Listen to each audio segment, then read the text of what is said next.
తాజాగా తెలంగాణ రాష్ట్రంలో హీరో నాగార్జునకు చెందినటువంటి ఎన్ కన్వెన్షన్ కూల్చివేత అనేది ఒక రకంగా కీలక అంశంగా మారింది.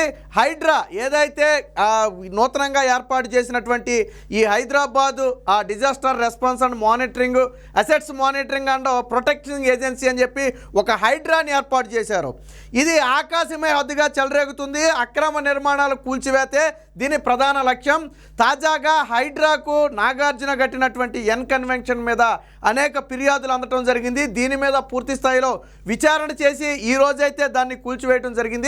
వాస్తవానికి ఈ హైడ్రా అనేది ఇది మొదటి కూల్చివేత కాదు. ఇప్పటికే అనేక బిల్డింగ్స్ కానివ్వండి లేదా కన్వెన్షన్స్ కానివ్వండి కూల్చివేసుకుంటూ వస్తుంది. బట్ ఇది ఒక హీరోకి చెందిన వ్యక్తిది, ఒక ప్రముఖ వ్యక్తికి చెందింది కాబట్టి ఈరోజు ఇది హైలైట్గా అయితే నిలవడం జరిగింది. అయితే ఈరోజు దీనికి ఫిర్యాదులు కొత్తగా వచ్చింది కాదు. గత కేసీఆర్ ప్రభుత్వంలోనే నాగార్జున నిర్మించినటువంటి ఎన్ కన్వెన్షన్ ఏదైతే ఒక చెరువు మొత్తాన్ని కూడా పూర్తిగా ఆక్రమించి దాదాపుగా 3.9 ఎకరాల చెరువుని ఆక్రమించి అందులో ఈ ఎన్ కన్వెన్షన్ నిర్మించారనేది ఒక ప్రధాన ఆరోపణ. మొత్తంగా 30 ఎకరాల చెరువుని ఒక్కొక్కరుగా రియల్ ఎస్టేట్లు కానివ్వండి, బిల్డర్స్ కానివ్వండి ఆక్రమించుకుంటూ వచ్చారు. దీని మీద అనేక ఫిర్యాదులు అందాయి. అందులో నాగార్జునకు చెందినటువంటి ఎన్ కన్వెన్షన్ హాల్ కూడా ఒకటి. దానికి సంబంధించి ఈరోజు ఉదయమే దాదాపుగా 100 మంది హైడ్రా సిబ్బంది ఎన్ కన్వెన్షన్ హాల్ని అయితే కూల్చివేయడం మొదలుపెట్టారు. దాదాపుగా ఉదయం 10-11 గంటల సమయానికి 50% పైగా కూల్చివేత కూడా జరిగింది. దాదాపుగా 3.5 నుంచి 4 ఎకరాల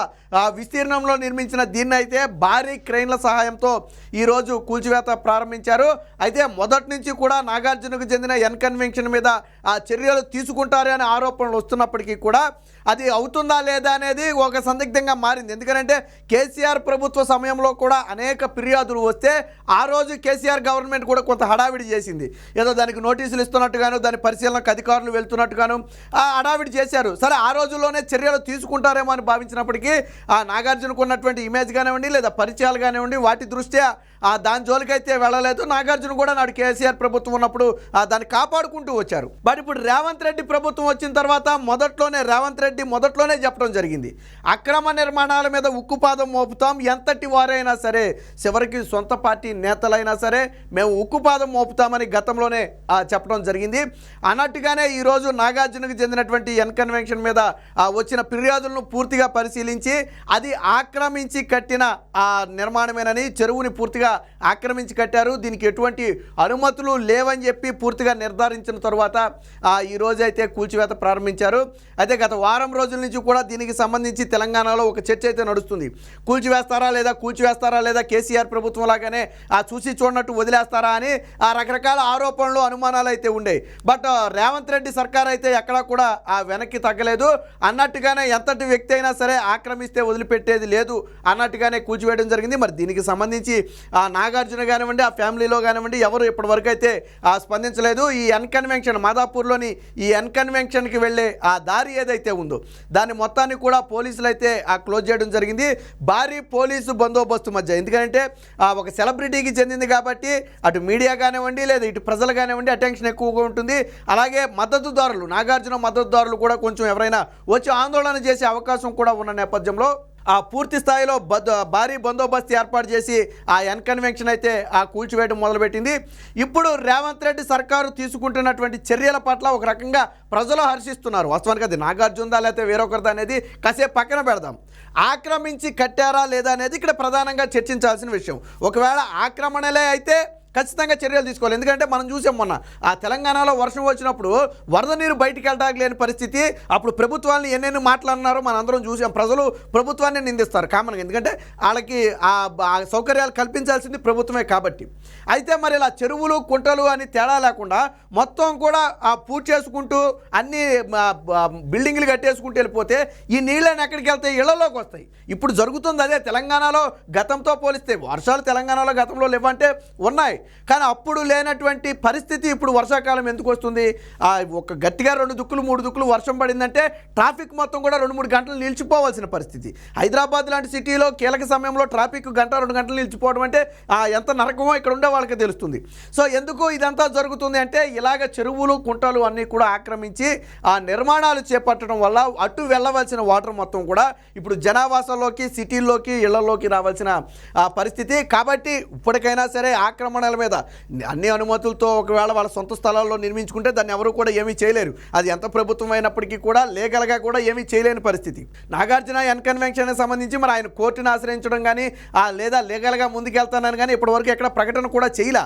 ఎందుకనంటే అది ప్యూర్గా ఆక్రమించి కట్టిన నిర్మాణం అని చాలా స్పష్టంగా అర్థమవుతుంది. అందులో తనకు సంబంధించినటువంటి భూమి దాదాపుగా లేదనే చెప్పొచ్చు. చెరువు కాకుండా ఆ బయట భూమి లేదనే చెప్పొచ్చు అని చెప్పి కొంతమంది అయితే చెప్తున్నారు. కాబట్టి అది అక్రమ నిర్మాణం అని నాగార్జునకు కూడా తెలుసు కాబట్టి ఆయన అయితే మాట్లాడలేదు. ఒక రకంగా అభినందించాలి. ఎందుకంటే ఇంత ఖర్చు పెట్టి కట్టిన నిర్మాణాన్ని కూల్చివేస్తామంటే సాధారణంగా ఎవరు చూస్తూ ఊరుకోరు.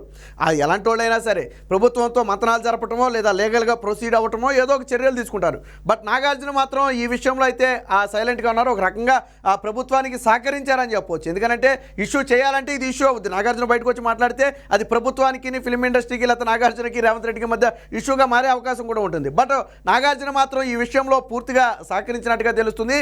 నాగార్జునకు చెందిన వ్యక్తులు కానివ్వండి లేదా ఇంకా వేరే వారు కానివ్వండి ఎవరు కూడా ఆ కన్వెన్షన్ హాల్ వద్దకు కూడా వెళ్ళలేదు. కూల్చివేస్తారని ఒక వారం రోజుల ముందు నుంచి కూడా దీని మీద చర్చ నడుస్తున్నప్పటికీ కూడా నాగార్జున కూడా మరి ఎవరిని సంప్రదించే ప్రయత్నం అయితే చేయలేదన్నట్టుగా తెలుస్తుంది. అయితే గతంలో కేసీఆర్ ప్రభుత్వం ఉండుంటే నాగార్జునకి కొంచెం సపోర్ట్గా ఉండేది. ఎందుకంటే అక్కడ జగన్మోహన్ రెడ్డి ఉన్నాడు. జగన్మోహన్ రెడ్డికి నాగార్జునకి మధ్య ఒక విడదీయరాని బంధం ఉంది. అది అందరికీ తెలిసిన విషయం అనుకోండి. సో ఆ కోణంలోనైనా సరే ఇక్కడ కేసీఆర్ ప్రభుత్వం నుంచి రక్షణ వచ్చేది. బట్ ఇప్పుడు నాగార్జునకు అలాంటి రక్షణ అయితే వచ్చే అవకాశం లేకుండా పోయింది. అయినప్పటికీ కూడా ఎవరినో అడ్డం పెట్టుకుని ఒకవేళ కూల్చకూడదు అంటే ఇందాక మనం చెప్పుకున్నట్టుగా ఇలాంటి ప్రకృతి విపత్తులు వచ్చినప్పుడు ఖచ్చితంగా ప్రజలు బాధితులుగా మారుతున్నారు. ఈరోజు హైడ్రా తీసుకున్నటువంటి చర్యల పట్ల తెలంగాణ ప్రజలందరూ కూడా సంతోషం వ్యక్తం చేసే పరిస్థితి. దీంతో పార్టీలకు కానివ్వండి లేదా ఇంకోటి కానివ్వండి సంబంధం లేదు. ఈ హైడ్రా ఏదైతే Hyderabad disaster response and assistant monitoring and ఏదైతే ప్రొటెక్షన్ ఉందో దీనికి ఇది పూర్తిగా కూడా ఇలాంటి అక్రమ నిర్మాణాల ఫిర్యాదులను పరిశీలించి అవి అక్రమం అయితే కూల్చివేయటం దాని ప్రధాన ఉద్దేశం. సో ఒక మంచి ఉద్దేశంతోనే ఏర్పాటు చేసింది. దానికి ఫ్రీ హ్యాండ్ కూడా ఇచ్చింది. ప్రభుత్వం ఫ్రీ హ్యాండ్ ఇచ్చింది. ఆ కాంగ్రెస్ పార్టీ నేత అయినా సరే నిజంగా అక్రమ నిర్మాణం అయితే ఖచ్చితంగా తొలగించాలా. ఇక్కడ పార్టీలు చూసుకుంటే మళ్ళీ నిర్మాణాల తొలగింపు జరగదు. కాబట్టి పూర్తిగా స్వేచ్ఛ ఇచ్చిన నేపథ్యంలో హైడ్రా అయితే ఇటీవల చాలా వేగంగా పనిచేస్తుంది. ఇప్పటికీ అనేక నిర్మాణాలు కూల్చివేసుకుంటూ వచ్చింది. ఇప్పుడు తాజాగా నాగార్జునది ఆయన ఒక సెలబ్రిటీ కాబట్టి ఇది ఒక ఇష్యూగా మారింది. కానీ లేకపోతే హైడ్రా తన పని తాను చేసుకుంటూ వెళ్ళిపోద్ది. సాధారణంగా ఎవరికి కూడా తెలియదు.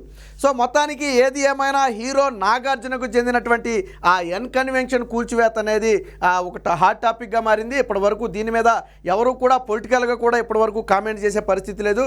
మరి బీఆర్ఎస్ ప్రభుత్వం కూడా ఇప్పటి వరకు బీఆర్ఎస్ ప్రభుత్వం ఉన్నప్పుడు కూడా దీని మీద ఫిర్యాదులు వచ్చినప్పటికీ కూడా చర్యలు తీసుకోలేదు. అయినా ప్రస్తుతానికి బీఆర్ఎస్ నేతలు ఎవరు కూడా దీని మీద అయితే నోరు విప్పినట్టుగా లేదు. దీంతో రేవంత్ రెడ్డి సర్కారు గతంలో ఇచ్చిన మాటను నిలబెట్టుకున్నట్టుగా అయింది. ఏం మాట అంటే అక్రమ నిర్మాణాలు కూల్చివేతలో ఎంతటి వ్యక్తులైనా సరే సహించేది లేదని సీఎం రేవంత్ రెడ్డి ఏదైతే ఘంటాపథంగా చెప్పడం జరిగిందో దాన్ని ఈరోజు నిరూపించుకున్నారని చెప్పి చెప్పడం జరిగింది. దీంతో ఒక రకంగా ఏంటంటే నాగార్జున అభిమానుల్లో కానివ్వండి లేదా ఫిలిం ఇండస్ట్రీలో కానీ కొంత ఆందోళన ఉండుండొచ్చు. కాకపోతే ఏంటంటే ఇప్పుడు అక్రమార్కుల గుండెల్లో రైళ్లు పరిగెట్టే పరిస్థితి. నాగార్జున అంతటి వ్యక్తులకే ఇది లేకపోతే ఇక మన బోటి వాళ్ళకి ఏంటని చెప్పి చాలామంది ఎవరైతే అక్రమంగా నిర్మాణాలు చేపట్టారో అక్రమంగా బిల్డింగ్స్ కన్స్ట్రక్ట్ చేశారో వాళ్ళందరూ కూడా ఒక రకంగా వణిగిపోయే పరిస్థితి. ఎందుకంటే రేవంత్ రెడ్డి సర్కారు నుంచి ఎట్టి పరిస్థితుల్లో తప్పించుకోలేము. లాబింగ్లు కానీ లేదా సెలబ్రిటీ హోదా కానివ్వండి మనల్ని కాపాడలేదు అనేది ఈరోజు రేవంత్ రెడ్డి సర్కారు ఇచ్చినటువంటి ఒక క్లియర్ ఇంటిమేషన్ లాగా ఉంది. ఏది ఏమైనా తెలంగాణలో జరుగుతున్నటువంటి ఇప్పుడు ఈ కూల్చివేత ఏదైతే ఉదయం దాదాపుగా ఎర్లీ మార్నింగ్ నుంచే స్టార్ట్ అయినట్టుంది. 10 గంటల సమయానికి దాదాపుగా 50% పైగా కూల్చేశారు. భారీ క్రెయిన్లను కూడా ముందుగానే తెప్పించడం, ఆ మొత్తాన్ని కూడా పోలీసులు బందోబస్తు ఏర్పాటు చేయడం, ఆ రహదారి పూర్తిగా ఎన్ కన్వెన్షన్కి వెళ్ళే రహదారి ఏదైతే ఉందో దాన్ని పూర్తిగా అయితే క్లోజ్ చేయడం జరిగింది. దీంతో ఆగుతుందా అంటే ఇంకా ఆ చెరువులో ఇంకా కొన్ని అక్రమ నిర్మాణాలు కొంత అక్రమంగా ఆక్రమించారని ఉన్నాయి. వాస్తవానికి ఈ నాగార్జునకు చెందినటువంటి ఎన్ కన్వెన్షన్ మీద ఇటీవల ఫిర్యాదులు పెరిగాయి. స్పెసిఫిక్గా ఎప్పుడైతే హైడ్రా ఏర్పాటైందో దాని కమిషనర్కి నాగార్జున ఎన్ కన్వెన్షన్ హాల్ మీద ఎక్కువ ఫిర్యాదులు వెళ్ళాయి. సో ఎందుకని ఎక్కువ ఫిర్యాదులు అంటే దాదాపుగా 4 ఎకరాల విస్తీర్ణంలో దీన్ని ఏర్పాటు చేశారు. కాబట్టి దీని మీద ఎక్కువ ఫిర్యాదులు వెళ్ళిన నేపథ్యంలో ముందుగా దీని మీద చర్యలు తీసుకోవడం అయితే ప్రారంభించారు. దీంతో పాటు ఇంకా ఆక్రమణలో ఉన్నటువంటి ఇతర బిల్డింగ్స్ మీద కూడా ఖచ్చితంగా చర్యలు తీసుకుంటామని చెప్తున్నారు. దీంట్లో ఎటువంటి రాజకీయ దురుద్దేశం కానీ లేదా వ్యక్తిగత ద్వేషాలు కానీ ఎటువంటివి కూడా లేవు. కేవలం కేవలం అక్రమ నిర్మాణాలనే ఒక ఇంటెన్షన్తోనే దీన్ని కూలుస్తున్నామని చెప్పి అధికారులు కూడా చెప్పడం జరిగింది. మొత్తంగా రేవంత్ రెడ్డి సర్కార్ అయితే ఒక మంచి నిర్ణయం తీసుకుందని ఇప్పుడు తెలంగాణ ప్రజల్లో టాక్ అయితే నడుస్తుంది.